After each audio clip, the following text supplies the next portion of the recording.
open up that Crystal Pepsi and get comfortable. This is Dope Nostalgia.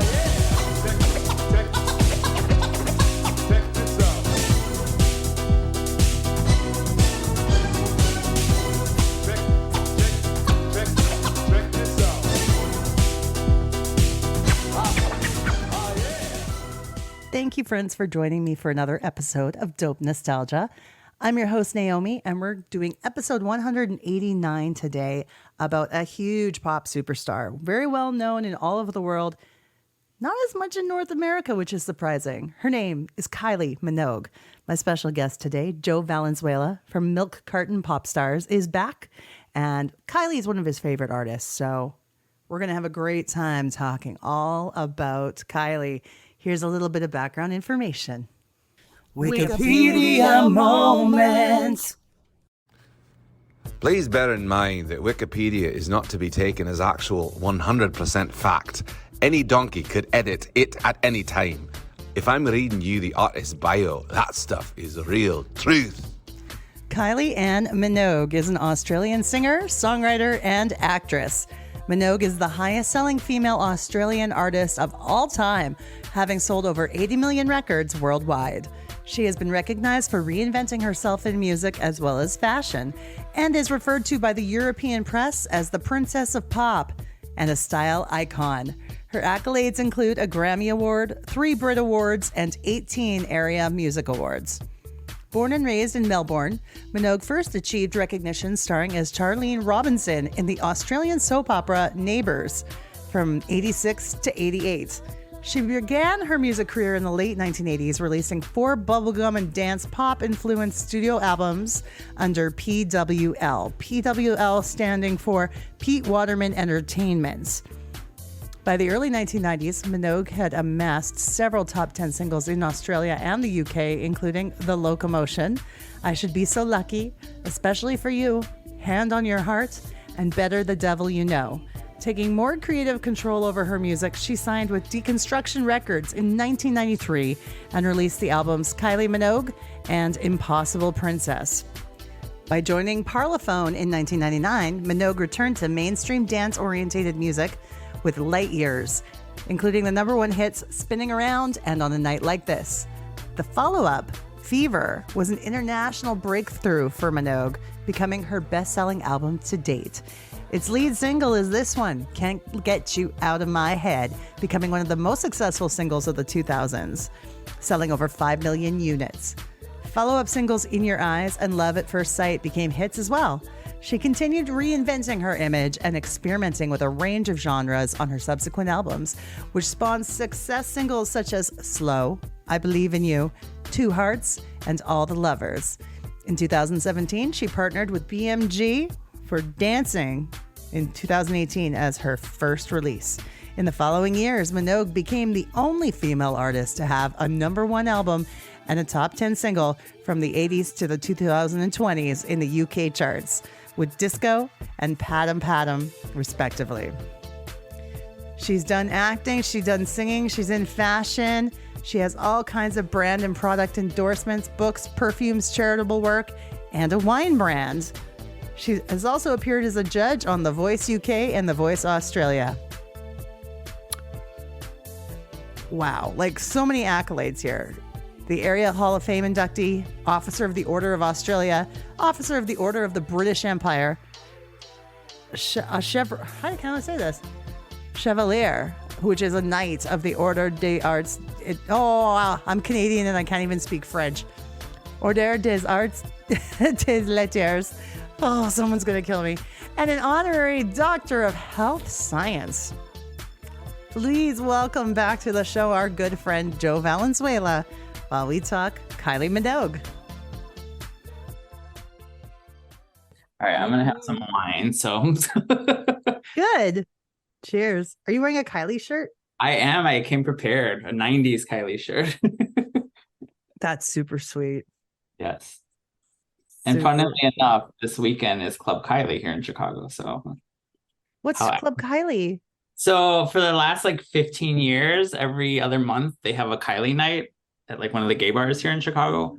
Really? So I'm a regular, and Yeah. How often? Well, they used to do it every other month, but lately they've been doing it every month. I think just because with the whole Padam Padam phenomenon this summer that took on a life of its own. So You're gonna have to tell me about that too. yeah. Here's a cool thing, or this isn't a cool thing. This is a thing. It's that I didn't really know much about Kylie Minogue, and I think it's due to the fact that even though I'm crazy about all kinds of music, Yeah. she's a big deal in the rest of the world, but North America, not so much. Yeah. And I was gonna kind of talk about that too, just kind of what little I know about North America, including Canada, just because I know there were some albums that were released in Canada the US didn't get.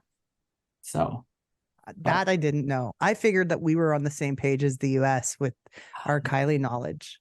The first time I heard about Kylie Minogue was in the late 80s when she covered Locomotion, because that became a big hit here too.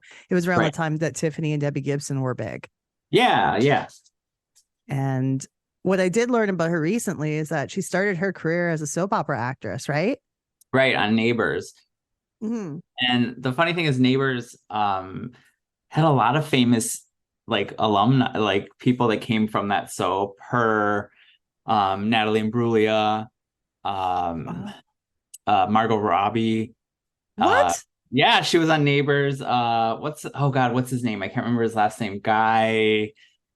Oh my God, what's his name? He's a real famous actor from Australia. Guy something. I don't know. Shit. I think it's in the movie Gotham, or is that a movie? I know of Guy Ritchie, but he's a Guy Brit, I Ritchie. think. Let's see, Guy Fox? No, Guy Pearce. Guy Pearce.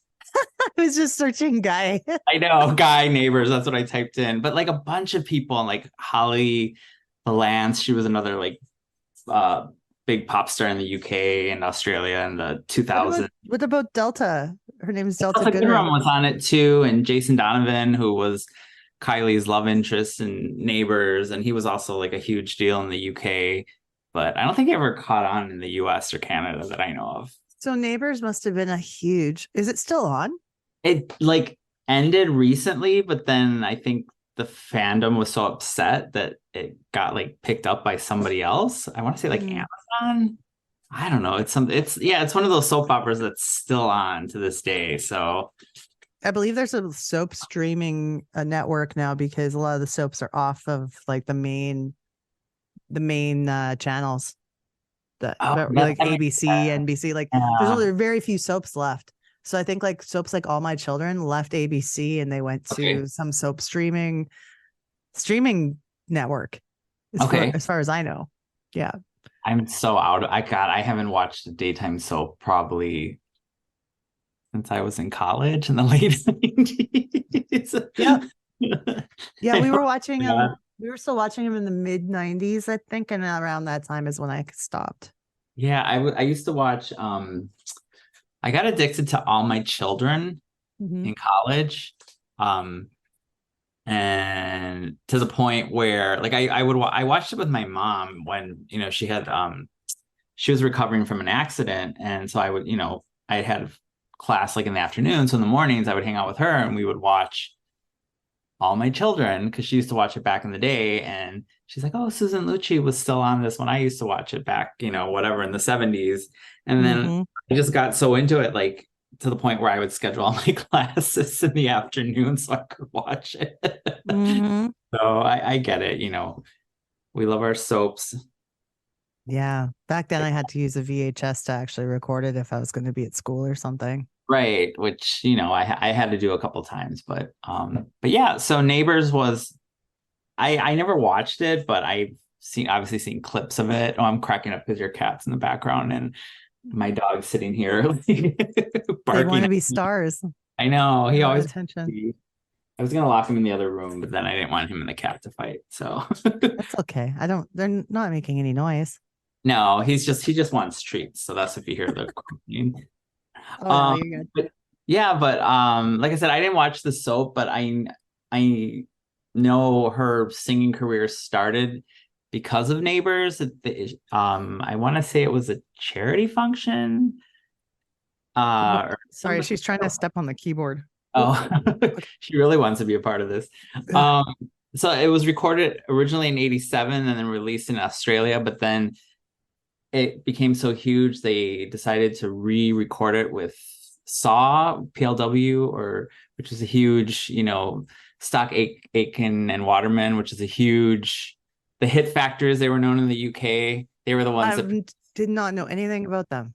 So they produced, you'll know as soon as I say these names, they produced Rick Astley, Samantha Fox, Bananarama. Like their first huge hit was You Spin Me Round by Dead or Alive. Oh, okay. Sound. So they were like producing all these people. They produced, they were the ones that did Donna Summer's Comeback, This Time I Know It's Real. Oh, okay. Yeah, so they were huge. So they were the ones behind Kylie in the beginning of her career, for her first 4 albums. So yeah, so they were the ones that like made that the version, I guess, that we all know and love that became a hit in North America. So but yeah, that's where it all started. And that was the first time you'd heard of her? Yeah, the Locomotion. Well, no, the first time I heard of her was because at least in the US, I want to say the first single was I Should Be So Lucky. Oh, okay. And then the second single was The Locomotion. I think. I could be wrong. I might be remembering that wrong. But then and then there was a third single in the US, which was It's No Secret. I don't know if that was a single in Canada at all. Maybe. It could have been. Yeah, I think it was only released in the US, maybe. But yeah, and I remember having the cassette and listening to it, loving it. And then when it came time for the second album in the US, it flopped. It didn't do anything here. Like I remember seeing it in the cutout bins, and I never actually bought it until years later. And I think we touched on this before when we recorded a couple other episodes, but like you said, she was contemporary, so like Tiffany, Debbie Gibson, Martika, New Kids, she was out at the same time. And so for me, it's like I kind of lost touch of what she was doing until the mid 90s. Yeah. And we talked about this, that I went to like these like record shows where they would sell like imports, and I kept seeing I actually pulled all these CDs out. This was the CD. It was the greatest hits. Okay. The Australian import. And I just remember I was like, well, I'm gonna buy it. I know a couple of the songs, and then I just fell in love with it, and I was like, oh my god, I need everything. And that's where my Kylie I call it my, what do you call it? Like born again Kylie fandom, like a born again Christian.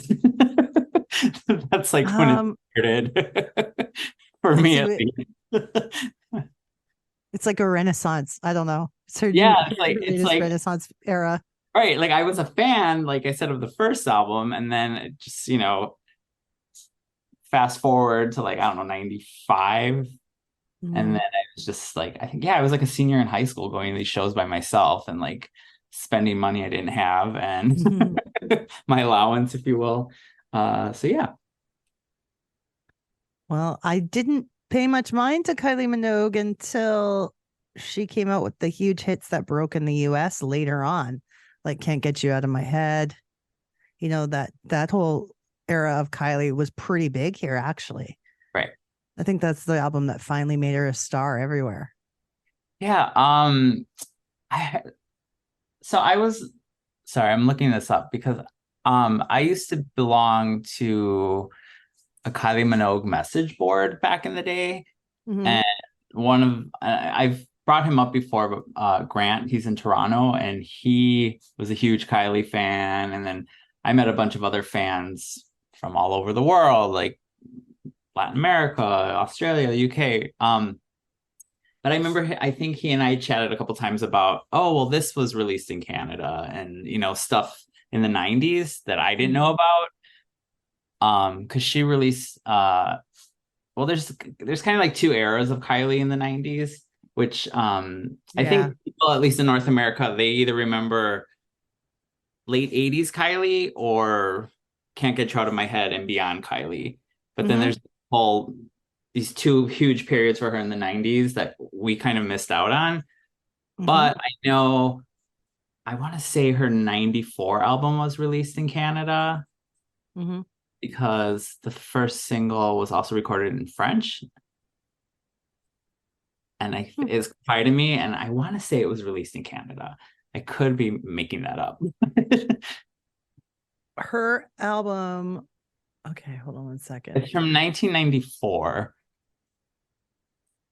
And it's actually funny enough, it's like my favorite album cover of hers. It's like a black and white cover. She's like wearing a men's suit and her hair is slicked back and she's got like glasses on. I'm Hang on. just trying to figure out an album that I was looking for. 80 Yeah. or 97. Her Okay. 90s her album that came out in 97 was such a departure from everything she'd done. The album Impossible Princess. Right. Now, another thing that was cool then too is she did a collaboration with the Japanese musician Tawate, and Tawate is part of Delight, Yes. right? Yes. So she has a really weird video with him, and I think it's cool. It's Very so funny. Bjorkish. It's funny because I was like, oh, I said, no, I was like, she's gonna ask me like to name like a deep cut, like you know how you always do. And it was gonna be my deep cut. Don't worry, I'm just touching on it. It's No, totally your no, deep cut. but it's such. I'll talk more about it later. But yeah, that's like she was just doing all these like random collabs. Like she did a collaboration with Nick Cave from Nick Cave and the Bad Seeds, Mhm. like a very like dark song where she's like dying or she's dead and he finds her or something. Like if you see the video, it's called Where the Wild Roses Grow. Yes. And it's such a cool song and cool video. And it's one of those like cult classics, like amongst fans, like, you know. Yeah, she was trying other things so that she wasn't just labeled as a pop princess, right? Exactly. But it's funny you mentioned Impossible Princess. That's actually my favorite Kylie Minogue album of all time. And the only album she co-wrote every song on the album. Oh. She's never co-written. She's written songs like here and there. She actually didn't do any, I think, till the third album. Like I think she did like 2 or 3 songs on that album. But Impossible Princess was the first time she co-wrote every single song on the album. So it's like, you know, she's always said it's her most personal album. And it's an album that fans either love or hate, like because it was so different and, you know, just I don't know. It sounds like something like Garbage would have put out or Bjork. It's her least commercially successful album. Yeah. But I think part of the reason for that, to be honest, is that it came out at the same time as Princess Diana died. Yes. So I think it kind of had that Mariah Carey glitter effect. Yeah. And where then glitter did very poorly for Mariah because it came out the week of 9/11. Yeah. No, that makes sense. Because I know the album was retitled and postponed in the UK because they changed the name because they thought it was insensitive to Princess Di. So it was they renamed it Kylie Minogue. Yeah, so it was her second album in a row named Kylie Minogue in the UK. Yeah, and I think she's had 3 albums named Kylie Minogue. But in Australia it was still Impossible Princess. And I said that's my favorite album of hers of all time, but it was also the first album I ever got to experience the release of, if that makes sense. Does that make sense? Because up until this point, I had just been going back and listening to her stuff. But when this album came out, it was like, oh my God, like the singles are out. I was buying all the import, I don't know if you remember, like, I think it was like CD Now or CD, one of those websites like that. Like, I was in college, like, oh, let me like scrounge up like $15 so I can order this import single. So for me, it's a very special album. And I used to drive my roommates nuts in college because I would play it so often to the point where like both of them ended up buying copies of it. So it drove them nuts in a good way? Yeah, because I remember my one roommate was like, they liked it. Who is this? And I was like, oh, it's Kylie Minogue. They're like, the Locomotion chick? And I was like, yeah. Yep. So, she probably heard that a lot, especially from a North American audience. She was the Locomotion girl. Right. Some of the things I found interesting is her love interests and her relationships that she's had have been very high profile. They have. Like, especially one in particular, yeah. One in particular, I'm going to go with Michael Hutchence on that one. Yeah. From INXS. Because he always had huge like relationships too that were big in the press and followed around by paparazzi and all of that. But like, I guess that Michael Hutchence wrote the song Suicide Blonde about Kylie Minogue. Oh Did you wow. know that? I think I had heard that. Yeah. Did you watch the documentary about him that came out a couple of years ago? No, no. And I was a big NXS fan. I should Yeah, have. it's really cool. I think it's like on Amazon Prime, so maybe at least in the US. So I'm assuming the rest of North America. But yeah, she's in it, and that I don't remember it being obviously a big deal here in the US because, Mhm. she really wasn't that big of a star anymore at that point. That's weird to say because a couple of years prior she was. It just shows how fickle the American market is. Uh-huh. Very Yeah, much. but I know like in the UK and Australia it was such a huge deal. The two of them were dating because he was like this cool, sexy like rocker, and she was like bubblegum pop princess. Yeah. They also said that he was a huge influence on because so by her third album she was still with Saw, but Mm. she was starting to like kind of like her look became sexier. The videos are very like more like high end, like high fashion, and they always attribute that to their relationship. Like Mm. he's kind of the one that not influenced her, but kind of like pushed her to like push herself, I guess. So Yeah. I um believe originally I think she was dating Jason Donovan from the Neighbors show when she became a star, a music right. star. Yeah, they were love interests on the soap, and they actually what was it like the episode kind of like in North America on was it General Hospital where Luke and Laura got married? Like that was such Mm-hmm. a huge deal. I guess their wedding on Neighbors was kind of the equivalent. Mm. And I think I read that in the Neighbors was even more popular in the UK than it was in Australia, which makes sense because she Wow. she became so huge in the UK. So Mm-hmm. I guess she had that constant exposure of being on the soap opera. Mm. They even recorded a duet together that was like a huge hit, especially for you. Okay. Yeah. I'm looking Um, at the song Better the Devil You Know. That one came out in 1990. that's her. I would say that's like one of her signature songs. Mm-hmm. Like it's to the point where it's so popular that she still includes it on every tour to this day. Mm-hmm. And I want to say it's this club called GAY in the UK that every Saturday at midnight they play it. Like they've been playing it for Yeah? like it came out or something like that. No Yeah. way. And that was the first because I like I'm a huge fan of hers, but there's I don't know everything because there's like some murky years.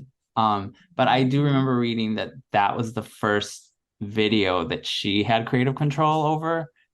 So that's Ah. kind of why she's more sexier, and she's wearing like like this t-shirt I'm wearing is like a still from the video. So she was wearing like short wigs and like like Experimenting with her look a bit. yeah, and it was filmed in Australia. Is So that the video with the gold pants, like hot pants that she's wearing? oh no, that's spinning around. That's from like Spinning around? 2000. Yeah.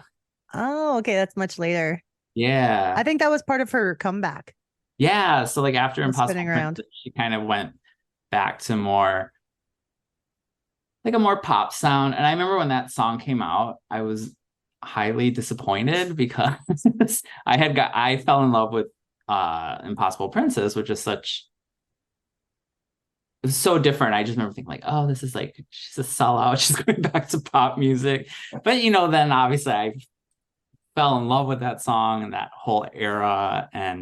But I just remember it took me a hot minute to like get into it because I was so focused on that era is known amongst the Kylie fandom and the press as indie Kylie. So Oh. I was very into the indie Kylie era. Mhm. So when she went back to the more pop stuff, I was like, what's going on? Why? Yeah, We were happy this way. I know. But I was gonna say, so the 90s is like a really cool era for her, like artistically, and it's kind of split in between. I'd say in like two sections. Like the early 90s is still when she's with PWL Saw, and so it still has that kind of like real poppy, high energy sound. Mhm. And that's kind of when she was, the videos became more about sexy Kylie and, like I said, more fashion, very Mhm. like that's kind of when she started to become like a pop icon. But then the later half was the indie Kylie era, like with the 94 and 97 albums. So those were kind of seen more as, artistic albums, if you will, and maybe not as a commercial as the other stuff. But I think without those albums, we wouldn't have the comeback and, just her becoming a huge global icon that she is today. So She's like on her own level, like Cher, or like Madonna. Like she's yeah, got her own, yeah. Her tours sell out everywhere.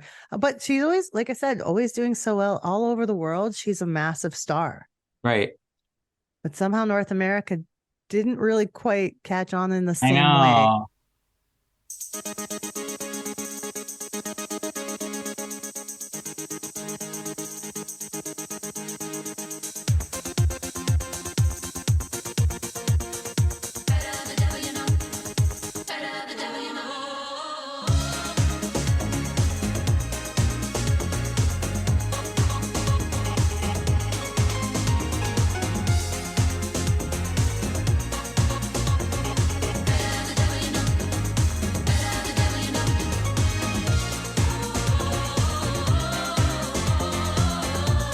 Say you won't leave me no more.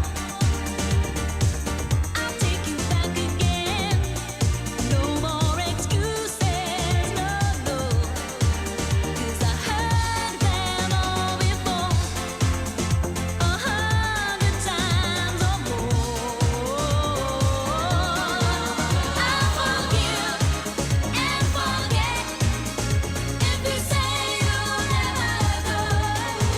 'Cause it's true what they say. It's better the devil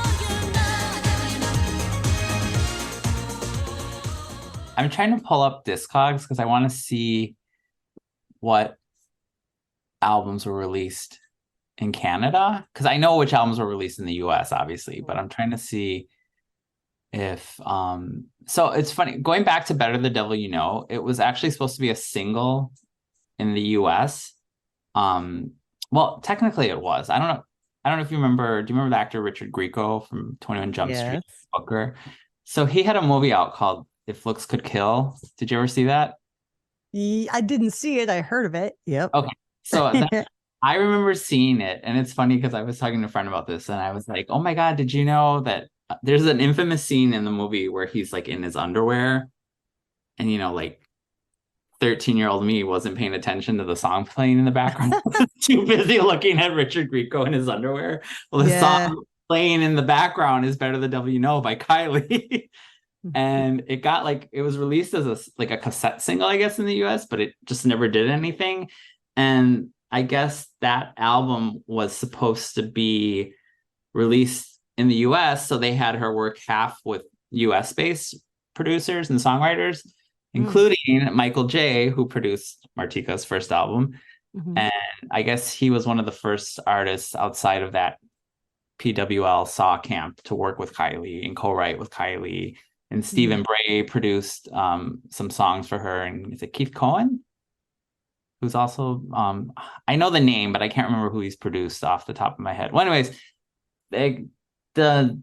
because they decided not to release the album in North America, none of those songs that she worked with were ever released as singles. So they're just Oh, glorified album tracks. wow. Yeah.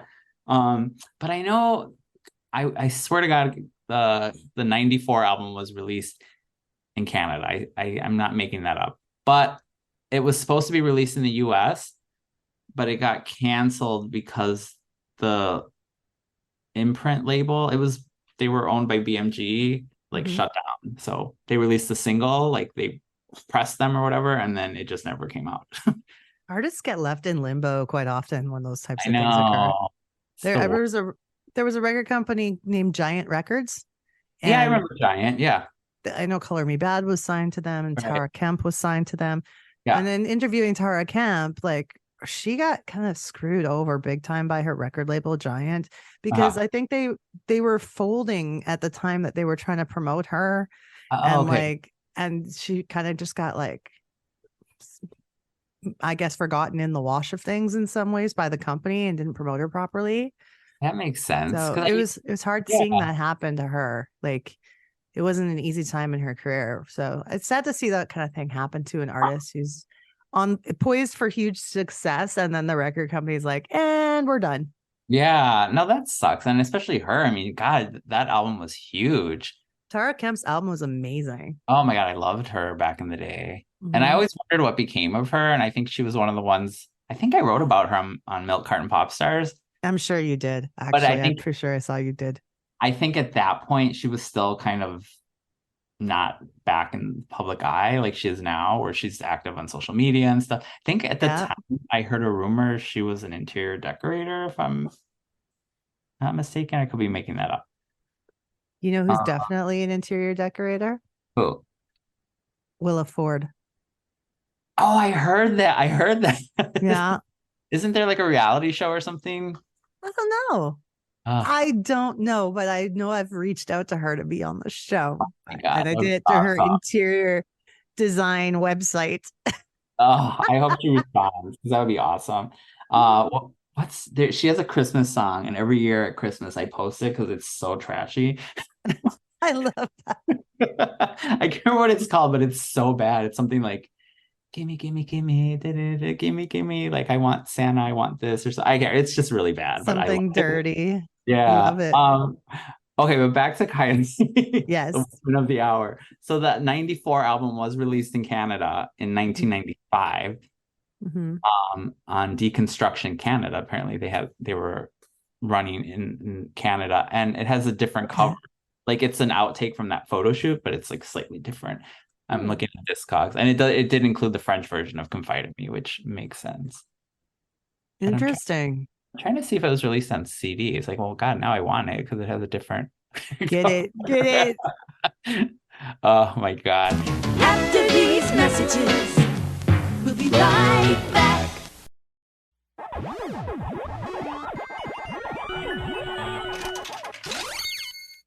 Dope Nostalgia listeners, I love you and I thank you so much for being a part of this show and its success over the last 2 years. We have what's called Patreon for those who want to support the show financially. For as little as $1 a month, you can become a subscriber and get bonus content, early podcast release, all kinds of cool behind the scenes stuff, and more. There's different tiers of membership starting at only $1 a month. And we even have some special merch for you guys who are in it for the long run. So please join our Patreon. It's at www.patreon.com/dope nostalgia. Throw on your Jinkos, Baby Tees, and Doc Martens, grab your Lisa Frank Trapper Keeper, and join Jackie and Danielle on a journey to the late 90s as we reminisce about the movies of our youth on the No More Late Fees podcast. Don't forget your flannel and butterfly clips. And remember, be kind and rewind. I admire Minogue. She's an Antipodean bombshell with the voice of an angel. Oh, you couldn't get a musical marvel into a more compact shape. But if she changed my hula hoops into a more compact shape, like a miniature scale model of herself, I'd say, oi, Minogue, no! You should be so lucky. Lucky. Lucky. Hula hoops around. They're staying round and they'll be around forever. When All right. Kylie went from the 90s to the 2000s and the album Fever, which we have touched on earlier, album Right. Fever is probably the biggest album of her career. Yeah. Because it just went huge everywhere. Yeah. And you know what I was talking about, the Mariah Carey effect, the glitter Yeah. effect? That didn't come into play here because the single Can't Get You Out of My Head came out on September 9th, 2001. Oh, wow. Right. And the album was released on October 1st, 2001. So you think that it would have been negatively affected and it wasn't.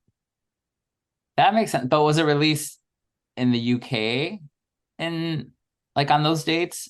Oh, it was released in the United States in February 26, 2002. Yes, because I remember it came out because I remember, well, I don't have it here, but I actually went out and bought the import at like the Virgin Megastore, like because back in the day, Virgin Megastore would actually have the imports on release day. Yeah. Where's my ass at like midnight or whatever? Because when they would stay open, it was either Virgin Megastore or Tower Records, one of the two. But so yeah, I was like, oh my god, oh my god, oh my god. So I was there. But I remember like we had a different cover in the US for the Fever album. I don't know if Canada had this cover. This cover that I'm looking at is the one with she's holding up the microphone with the cable. Yeah. And she's in like a white like bodysuit. It's Yeah. cute. Yeah. I mean, this is just like iconic. But the US got like a different cover, and it was just it was like a picture that was used for I think the In Your Eyes single. But it's a great picture of her still, but it's I don't know, it's just not the same. Let's see what other covers. Oh, that there's one a- that's there's one the with US her- cover. Yeah. with the necklace in front of her face. Yeah, that's the US cover. Oh, I think Canada got the microphone cover. Okay, you guys got see Canada and Mexico get all the cool stuff. They get everything like whatever's in Europe. You guys always get. Yeah, we usually get whatever the UK thing is. Yeah, Well, and I the don't know, US it's kind of a bit of both. Yeah, but I mean the US always either they remix songs for the US market, or they change covers, or Mhm. I don't know. I still to this day hate the US version of Love at First Sight, which is from the Fever album. It's one of my favorite Kylie songs of all time. The US one just sounds really like clunky. Like they try to make it sound more like I don't even know how to describe it. It's just shitty. Love at First Sight was a huge single as well. Can't Get You Out of My Yeah. Head was the bigger one. In Your Eyes was that ooh. Yes. Yeah. That one was I like that one. Yeah, so that cover that they used for the US is this, I believe, the single cover for In Your Eyes. Okay. This is when I Come was to My World. Yeah, that's a really cool song, and it's the video I think Spike Jonze directed it, where it's like Kylie like just following herself, like there's different Kylies walking around the streets. Mm-hmm. And Yeah. And my favorite Kylie Minogue remix is by Fisher Spooner of that song. It's such a cool remix. Guess who wrote Come Into My World? Is it our friend Kathy Dennis? Our friend Kathy Dennis and a guy named Rob Davis. Rob Davis. But Kathy Dennis, yes, of course. She's a queen. Man, Kathy Dennis is just like, she's got to be so rich. Like, so, like, my She God. has so many songs. Jeez. So many songs. But yeah. Tell me about what you know of Kylie and now and what's going on with her. I have to mention at some point here too that at a very young age, I think she was in her 30s when she battled and beat breast cancer. Mhm. And I think that's really inspiring for people, Yeah. especially younger women who have had to deal with the disease. To Yeah, know that absolutely. she got through it so well, and you know, with the support of family and friends, she beat it. So Yeah. yeah, Kylie, man. Yeah. I mean, she's a tough cookie, strong Mhm. woman. So she just released I believe it's her 16th studio album, Mm.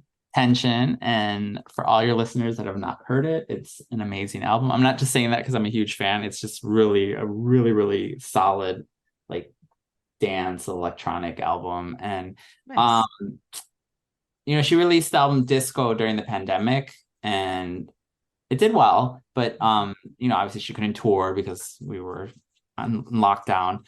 But then this new album, so the first single was released, and the only reason I remember is the single was released on Martika's birthday, May 18th, earlier this year, and it's Padam Padam, and it just became a huge viral hit. Like nobody was expecting this to happen, and for an artist in her 50s, Mhm. you know, for her to have like her biggest hit in like, I don't know, like 15 years in the UK, in Australia, I mean, worldwide, it just became a huge like viral sensation. Like you would go on TikTok and there are all these videos of people dancing to it. It even like Good.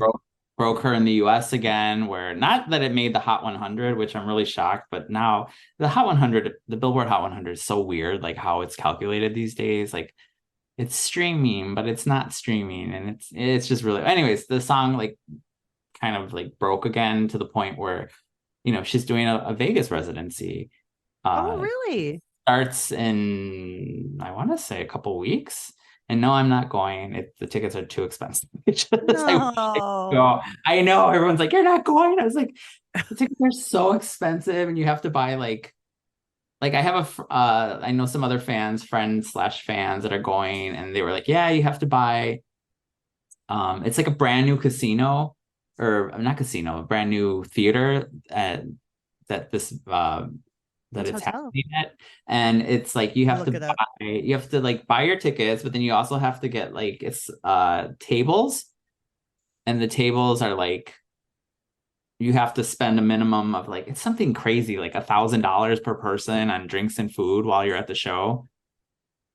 So wow. it's just insane. And I was like, well, maybe I can get, because there's general admission tickets, but those are like 200, 300 each, which isn't bad if you think about it compared to what a lot of artists are charging for tickets. But then you gotta, yeah, you know, like You didn't want to know what I paid for New Kids tickets I last year. can imagine, but I know like right now the internet is crazy because Bad Bunny's going on tour, and like the cheapest tickets are like $900. Like What the fuck? I know, it's like who the fuck can afford to like go to a concert anymore? I'm like, wow. It's like I've been to a lot of concerts in my days, so but well, anyway, so yeah, so hundreds of concerts, and so the Vegas residency is happening, and then she released the second single, which I didn't think it could be topped, but I love it even more. It's called Tension. It's the title track, and again, it went viral. Not as much as Padam Padam, but it's just like she's just I don't know. She's just like she's someone that's stays relevant, but isn't chasing after trends. Does that make sense? She started her own trend. She is her own trend. She does her own thing. She knows what she's good at, and she does it well. She's always very innovative when she releases like new stuff. So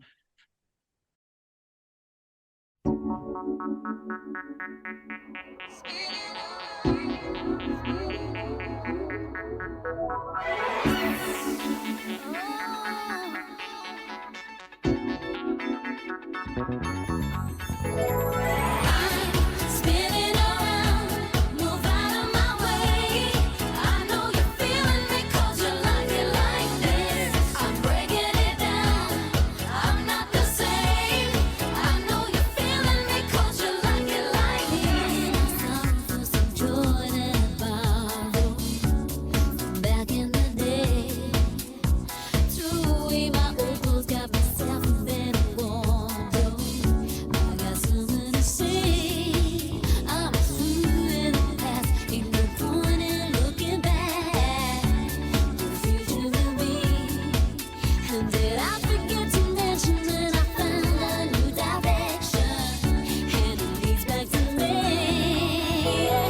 I'm spinning around, move out of my way. I know you're feeling me 'cause you like it like this. I'm breaking it down, I'm not the same. Tell me about, okay, first of all, Kylie is now 55 years old. She's in good shape. She looks beautiful. Tell me about her sister, Dannii. Because we never, if you think hearing about Kylie is obscure in North America, Dannii even more so. But Dannii is also a superstar from Australia. Love Dannii Minogue so much too. Right? But we don't know anything about her here. No, you know, it's funny because I got into Dannii around the time of probably like the early 2000s, like when Light Years was out. I remember being at a bar, hearing the song, and if you listen to Dannii and Kylie, they sound very similar, like their voice. Yeah. Danny's not as like nasally as Kylie, if that makes sense. Okay. But but they sound very similar, like in voices. Like they've recorded duets together, and sometimes it's like, who's singing? Like, Oh, wow. Okay. yeah, I mean, I can tell the difference, obviously, because I'm such a big fan of them both. But yeah, I remember hearing a song. It was a song called "Who Do You Love Now," and I was like, oh my god! I was like, I've never heard this Kylie song before. Why have I never heard this? It's only to find out that it was Dannii, and I was just like, holy shit! Like she's just as good, And then Dannii was actually famous in Australia before Kylie. She was on this show called Young Talent Time. Okay. Which what I was chatting with my friend from Sydney came to visit over the summer. And we were talking about it, and just from what she was telling me, it was kind of like the Australian version of Kids Incorporated. Oh, cool. Yeah, so like they would sing like the pop songs of the day, and like but it was on in I want to say the late 70s and 80s. So Dannii Minogue was on it. Tina Arena. I don't know if you know who Tina I've Arena heard of Tina Arena. Well, I've heard of her for her duet with Mark Anthony. Yeah, so like her big hit was Chains. That was like her big hit. I'm in chains. Yeah. Yeah. So she was on it too. So anyway, so Dannii was, again, like Kylie, was on like a Australian soap opera that was big in the UK as well. And then, but Dannii did a little more like R&B, New Jack Swing when she came out, whereas Kylie was straight up like pop dance. Uh-huh. And yeah, so like it's funny because Dannii just celebrated like I want to say the 25th anniversary of her album Girl, or was that last? Well, no, it was this year because they just did that makes sense because it came out in 97. Yeah, so it came out the same year as Impossible Princess. So at the time they were like both at like this artistic peak. And then Dannii has an album that came out in, it was the 20th anniversary, so 2003, called Neon Nights, which is just like, I say it's like the standard for electropop albums, like by any artist, because it's just, oh my god, it's so good. So like if people don't know Dannii, I highly recommend the Girl album and Neon Nights. But now she's just kind of like, she's a mom, and she was on like Britain's Got Talent as a judge, and she does like a lot of hosting, and she hosted the first UK like gay dating show. I think it's called like Kiss the Boy, like recently. So she that here, yeah. So then they're doing like a lesbian version of it. So that's coming out next year. So yeah, they're both like really active, and it's like she's really big now in reality TV shows, Dannii. Yeah. So it's funny because there's some like snooty Kylie fans that don't like Dannii, but which is, I think it's weird. I always just like, like to love one is to love the other. Like, why would you have to pick between the two? Yeah. And they're so supportive of each other, which I love. Like Dannii even wrote one of her singles was about Kylie's bout with cancer back in the day. Yeah. So and there's I don't know if you know the song Kids. It's a duet by Kylie and Robbie Williams. No, I don't. I don't know if you're a Robbie Williams fan at all. I am a Robbie Williams fan. I am. I'm more of a Robbie Williams fan now than I was in the past. Yeah, and then there's a Netflix docu-series coming out about him like next month. So, and I checked, and it's going to be on in US Netflix, so I'm assuming it'll be on Canada's too. Yeah. But they have this song called Kids, and then on one of Kylie's tours, she's performed it with different artists. Like she performed it with Bono from U2, and then one of her tours she performed it with Dannii. And I probably would have like shit myself if I was at that concert. Okay, I saw there was like somebody had this grainy video of like Kylie showing up at Danny's show or something like that. Over the summer at World Pride in Sydney, they performed together. Yeah. And Dannii was the surprise guest. Like Kylie was the headliner. Dannii was the surprise guest. Okay. And then all of a sudden, like the dancers like moved and Dannii was there. And there's this video of this guy just like jumping up and down and like freaking in circles. And I was like, this would be me if I was there. I can't believe this is happening. I know. And my friend was there. I was so fucking pissed at him that he was there. I was like, I hate you so much. My friend, he lives in LA, and he went to Australia for World Pride. He's like, oh my God, Danny's here. I was like, what? I hate you so much. But I love him, so obviously I don't hate him, but you know what I mean? Yes. Yeah. And there's that word again. funny enough, one of my favorite Dannii songs is she did a cover of Baby Love by Regina. I don't know if you remember that song. Baby Love, you are my baby love. It was a big song in the 80s, like in the mid 80s.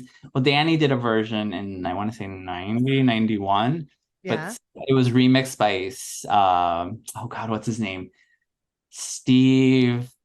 Oh my God, what's his name? Akoi? No, Silky Hurley or whatever. It's like big like house music producer in the early 90s. Silky. I like that name. Silky Come on, hang on, let me look this up. Anyways, it's so good. So if people want like some 90s Dannii, I recommend like her stuff Cool. too. Yeah. Well, while you're looking it up, I'm going to let everybody know more about the residency. The residency of Kylie Minogue is actually called More Than Just a Residency, and it's taking place from November 3rd this year to May 4th, 2024. 20 shows at the new theater Voltaire at the Venetian, Las Vegas. That's the theater you're Yes. telling us about. Oh, I want to go so bad. Maybe like by some miracle I'll get to So go. if you have an extra $5,000 lying I know. around, Well, exactly. just go see Kylie. Well, but then I also heard in the rumor mill. So for all year it's been leading up to this the Vegas residency, because she kept like hinting at it. There's even a song on her new album called Vegas High. Mm. And but then I keep hearing that she's going to tour North America when the residency is over, and then after North America go on to the UK and Australia. So at this point I'd rather just spend the money to go see her, at like a big arena or something On tour. And because you live in a city that gets Yeah. every tour, so Right. you're lucky. She came here once, and then she did a second leg of like US states for the Aphrodite tour, but she didn't come to Chicago, but she did go to Latin America. So I have a feeling she's going to go to Latin America for this tour. So if she goes to Mexico City, I'm there. Do you ever feel like you must feel lucky though? Like, have you ever seen an artist skip Chicago? It very rarely happens. It's usually like someone like international, and they usually only do like LA and New York. And then, sometimes we'll get skipped. Like when Bananarama did their like reunion tour a couple of years ago, they didn't come to Chicago. They did like New York and San Francisco. Like, Right. So it's like how we get like Toronto and Vancouver. Yeah. Or even sometimes it's just Toronto and Montreal. yeah. So you get screwed over all the time, I'm sure. Yeah. Well, our country's so friggin' big. I know. Logistically, it's hard to. Yeah, tour no, that there, and I makes get sense. it. Yeah. I'm trying to think who else. Well, I was really bummed because Tina Arena was going to do a bunch of US states, but now everything's been postponed because she got sick or something. I don't really know, but I remember reading something, and I remember like she's not coming to Chicago. But then I'm like, I don't know who the hell in Chicago even knows who Tina Arena is, other than me and a couple other queens in our 40s. Like, but I do. When Two Cents Chains, then I remember. yeah, oh my God, that song was such a good song. Now, you mentioned if you were to pick a deep cut, and Yeah. I still want you to tell people Yeah. about this song, the Kylie song you've chosen to share with everyone today from the Yeah, 90s. From the 90s. And you mentioned it earlier. It's with Toa. Is it Toa Tay or Toa? Yeah, from Delight. He at this point he had already left Delight. So this was, I want to say it's 97 or 98 when it came out, maybe 98. So he did it this song called German Bold Italic. It's about a font. And as a graphic designer, I was very like obsessed with it, to the point where I actually quoted it in my senior thesis in college. Nice. And it's such a cool song. It's really not sung, it's more like spoken, but it's such a cool song. The video's really strange, but in a cool way. And her then boyfriend, who was a French photographer, directed the video, and he's the one that shot the Impossible Princess album cover, which is, I read something that album cover took like hours to shoot because they had to do so many exposures with all those like freaky like lights that they used or whatever. Well, anyways, so the song's really cool, and she's dressed as a geisha, and it was filmed in New York City, And obviously now that wouldn't like, be cool because cultural appropriation, but back in, the late Mhm. 90s, it wasn't that big of a deal.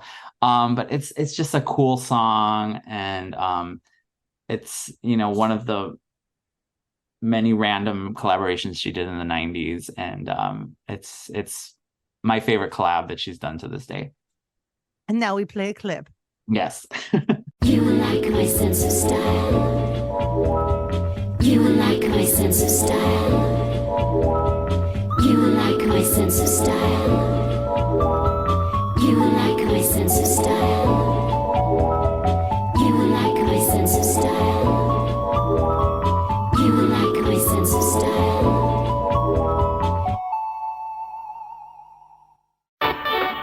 Hello. Hello. Hello. My name is German, bold,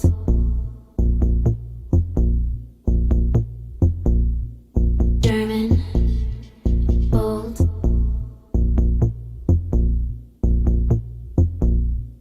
German, bold,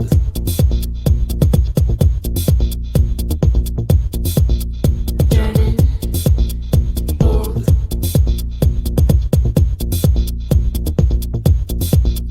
German, bold,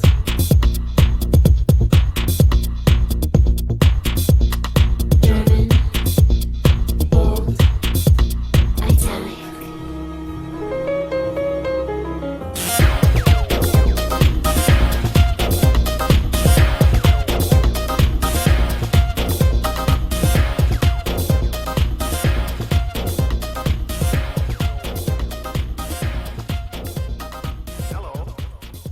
So yeah, before we wrap this one up, is there anything else you want to tell us about Kylie? The only other thing that I think I had written down in my notes was also about like people she's dated. That this one surprised me, but apparently she dated Jean-Claude Van Damme.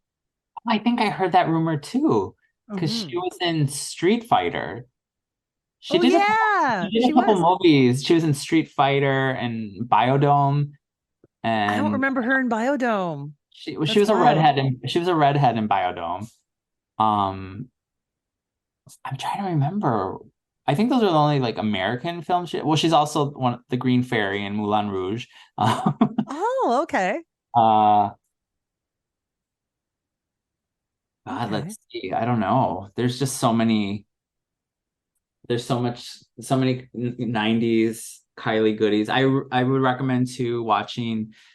It's on YouTube, the Intimate and Live tour from '98. It was to promote the Impossible Princess album.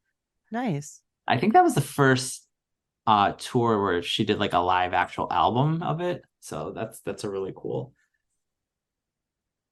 Yeah, I mean, she's had such a huge career with so many, well, ups and downs like anyone's, but Yeah, the fact is she is a celebrated and a legendary icon now. right. And so when she does these shows, they're over the top. Her costumes, her Yeah, dancers, everything is just super cool.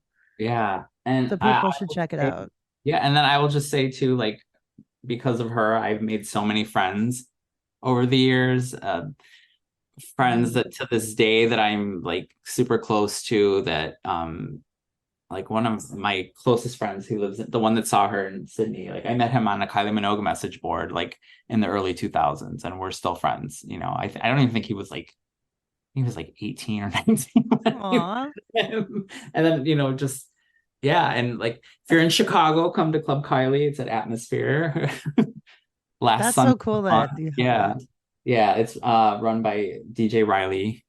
He's amazing. He hosts like all the like cool like we have Madonna Rama here, and there's like different Britney nights, and Oh, I want to go to a Britney or a yeah, Madonna night. yeah. Madonna Rama's fun. And you know what's funny is I went to Madonna Rama I never went before because it was always on a Sunday at like midnight or something. I was like, I'm old. I can't go out that late on a Sunday because I have to work the next day. But then recently they moved that and Club Kylie to this new bar, and they're like, oh, but it's gonna be at like 4 o'clock. from like 4 to 10. And I was like, that's perfect because then I can go, I can dance, I can have drinks, and I can be home in bed by like 11 o'clock or like, you know, Perfect. I joke that it's like the Golden Girls time slot, but I love it. But oh, the only thing I didn't mention, I don't know if you want to save this for the Patreon but I went to the Jerry Halliwell book signing. I know we were going to touch on that. We were going to talk about it. I Yes, know, let's talk about it on the actual show. This is yeah. good. Okay, so Jerry, This happened like 2.5 weeks ago, right? yeah, so Oh, she 3 weeks ago. it's like a tween book. Wait, I'm looking at it. I have it over. It's called Rosie Frost, and oh my God, I can't read the title, but the main character is Rosie Frost. So a friend messaged me on Facebook. They're like, "Hey, Jerry Halliwell's going to be here," and I'm thinking like, "Oh my God, Jerry Halliwell concert! Like, hell yeah, I'm going to be there." Like, oh, no, she's doing a book signing, and if you go, you get to have your book signed, and she'll sign one personal item for you, and you get a picture with her. And I was like, oh my God. So I messaged like my girlfriends at work, and it's like, hey, do you guys want to go see Jerry Halliwell? And they're like, fuck yeah. So we went. It was out like just outside of Chicago in the burbs, and it was crazy. There were so many people there, and it was just everything I was expecting, like everything and more that I was expecting. She was so sweet, and obviously we didn't get a lot of time with her, but she was super nice. She posed for pictures with us. I had her sign one of my Ginger Spice dolls. No way. Yeah.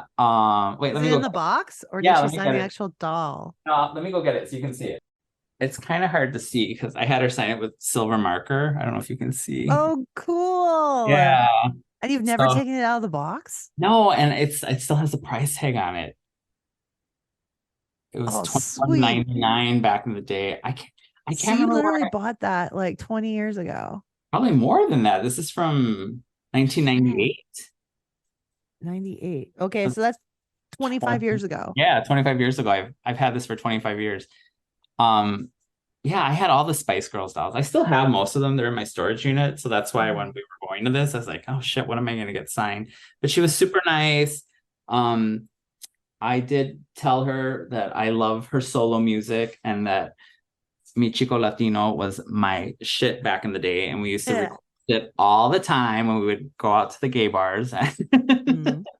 So it was nice. She's probably just like, yeah, whatever. Like, but it was I think cool. they like hearing that. Yeah, and there was the other fans that we met while we were waiting in line were super cool, and it was actually in like an old movie theater, so it was cool. We ate some popcorn, listened to the like Q&A, and then everyone got good.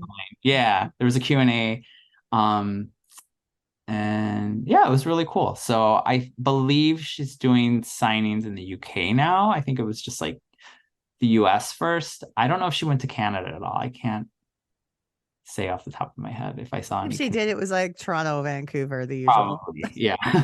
But no, it was really The fun. prairies get the shaft again. Yeah, it was fun. I'm glad I went. I unfortunately got a cold because the weather in Chicago right now is like super like finicky. It's like one day it's like now it's kind of cooling down for fall, but it was like 80 degrees, and then the next day it was like 40, and it was just like Fahrenheit. So I'm just kind of like, oh my God, like I don't know how to dress. And then it was in the suburbs, so we had to take it's called the Metra, so it's like a train, it takes you back to the city, and we had to wait outside for like a half an hour. I don't have any hair, I'm bald. So Is that the one? Is that the train that you took to Rosemont? No, that's the CTA. That's just like the regular train, like through the city. It goes to the airport. Yeah, this is a train that goes from the city to the suburbs. So like people that live in the suburbs, like a lot of them commute downtown to go to work. So, but no, it was fun. I'm so glad I went. And yeah, I don't know. Hopefully another Spice Girl comes to Chicago and does something similar.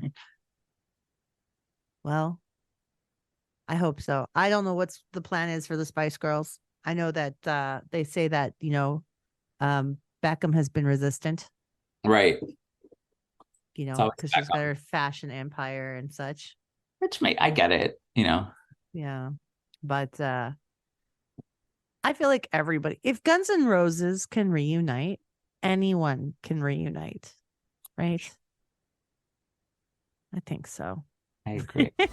Social media, yeah, we've got it. Send us an email, dopenostalgiapodcast@gmail.com. Twitter, Nostalgia Dope. Or on Insta, dope_nostalgia. This podcast is licensed by SOCAN because we believe that artists should be paid for their work.